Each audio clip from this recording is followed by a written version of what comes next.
बिस्मिल्लाहिर्रहमानिर्रहीम।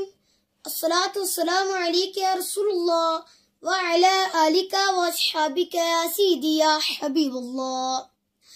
अस्सलामु अलैकुम व रहमतुल्लाहि व बरकातुहू। मुअज़्ज़ज़ नाज़रीन, आज हर शख्स मुख्तलिफ मुश्किलात और मसाइब व आलाम की वजह से परेशान है।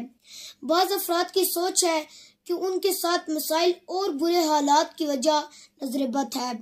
आज मैं आपकी खिदमत में नजर बद की बड़ी बड़ी अलामात का तज़किरा करने जा रहा हूँ। तो आइए जानते हैं नजर बद की 9 बड़ी अलामात।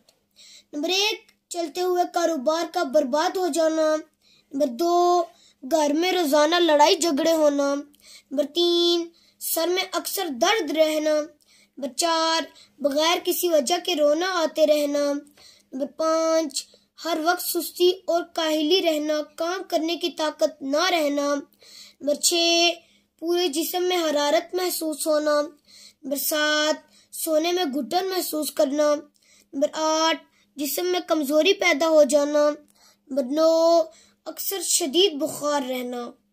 प्लीज इसी तरह की इंफॉर्मेटिव वीडियोस देखने के लिए हमारे चैनल गौसिया टीवी यूके को सब्सक्राइब करना और बेल आइकन को दबाना ना भूलिए।